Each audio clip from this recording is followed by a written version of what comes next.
nggak sekolah? Nggak ada biaya Pak De. Kan ada KIP. Saya itu masih bingung bagaimana cara mengurusnya. Kamu tinggal datang ke sekolah sama anakmu. Nanti akan diurus oleh sekolah. Punya anakku aja udah cair kok. Terima kasih Pak De.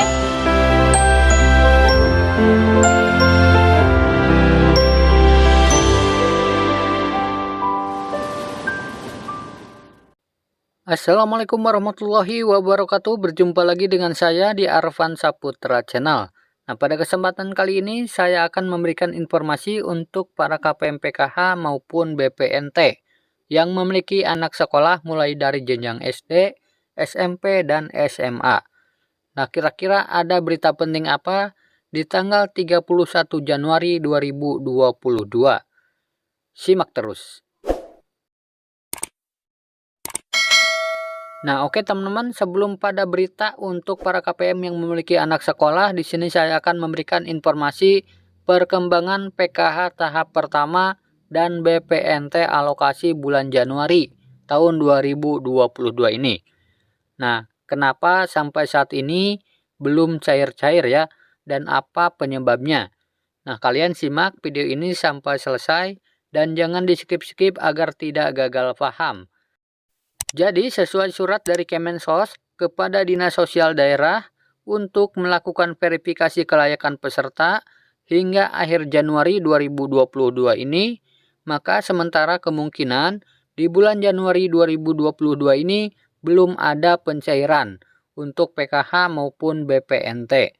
Nah, sebab butuh proses yang panjang ya, seperti yang saya akan sampaikan berikut ini. Nah, jadi yang pertama, hasil verifikasi kelayakan nanti akan diinput dan dikirim ke Pusdatin. Nah, setelah itu Pusdatin akan melakukan pemadanan serta pemutakhiran data KPM. Setelah siap nama yang sudah padan, barulah akan diserahkan kepada Dirjen yang menaungi. Nah, disinilah adanya pencairan ya, yang tidak serentak, tetapi memakai termin. Karena data yang sudah siaplah oleh Pusdatin yang dikirim ke Dirjen terkait. Nah, jadi secara bertahap ya teman-teman. Jadi tergantung data kalian juga apakah data kalian padan atau tidaknya ya. Nah, jadi di sini sudah jelas penyebab PKH dan BPNT di tahun 2022 ini belum cair adalah masih ada verifikasi kelayakan ya yang sampai tanggal akhir Januari 2022 ini dan masih dilakukan ya teman-teman verifikasi kelayakannya.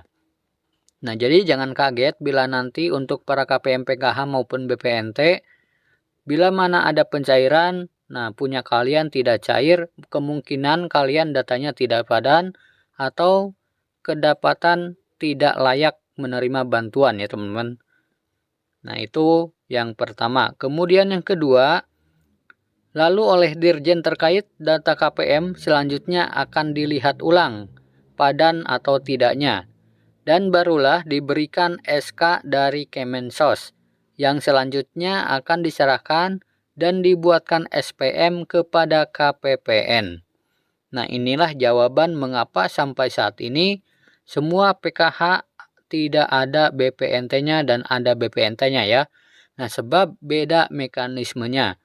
PKH itu Dirjen Pemberdayaan Manusia, sedangkan BPNT Dirjen Perlindungan Jaminan Sosial.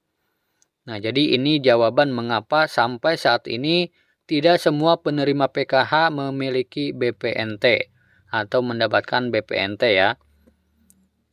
Nah, kemudian yang ketiga, pihak KPPN akan meninjau data KPM yang masuk untuk dilihat dan dicek apakah gagal on-span atau tidak. Nah, maksudnya bisa transaksi tidak di bank. Nah, karena baik nama, nomor NIK, alamat KPM harus sama antara Dukcapil dengan data di bank. Nah, kemudian yang keempat, setelah proses KPPN selesai, data KPM tidak bermasalah, barulah diterbitkan SP2D.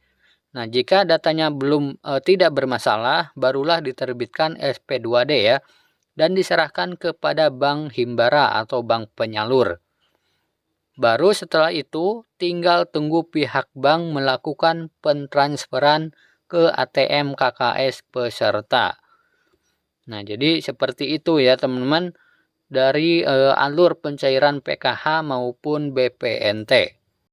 Nah, sekarang kita langsung ke pembahasan ya teman-teman, berita penting untuk para KPM PKH maupun BPNT yang memiliki anak sekolah. Ada berita penting di tanggal 31 Januari 2022. Nah, jadi di tanggal 31 Januari 2022 adalah batas akhir aktivasi rekening PIP ya bagi yang mendapatkan SMS nominasi penerima PIP dari Kemendikbud. Nah, jadi untuk para orang tua yang memiliki anak sekolah dan mendapatkan SMS nominasi penerima PIP dari Kemdikbud, segera koordinasi dengan pihak sekolahnya masing-masing ya untuk memenuhi persyaratan dan melakukan aktivasi rekening ke bank penyalur. Nah, dijelaskan dalam surat edaran dari Kemendikbud ya teman-teman kepada Kepala Dinas Pendidikan Provinsi dan Kepala Dinas Pendidikan Kabupaten atau Kota se-Indonesia. Nah, jadi di sini dengan ini kami informasikan bahwa batas waktu aktivasi rekening PIP tahun 2021 diperpanjang sampai dengan tanggal 31 Januari 2022. Dengan pertimbangan dapat memberikan peluang lebih panjang bagi peserta didik penerima PIP dalam melaksanakan aktivasi rekening.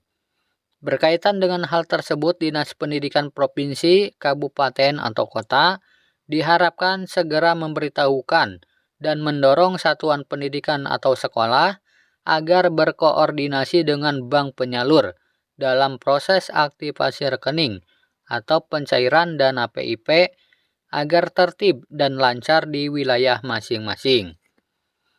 Nah, jadi di sini sudah jelas ya teman-teman, batas waktu aktivasi rekening ini adalah tanggal 31 Januari 2022, tepatnya besok ya, hari Senin. Nah, jadi ini adalah kabar penting di tanggal 31 Januari 2022 untuk para KPM PKH maupun BPNT ya, yang memiliki anak sekolah. Nah, semoga video ini bermanfaat. Sampai jumpa di video selanjutnya. Wassalamualaikum warahmatullahi wabarakatuh.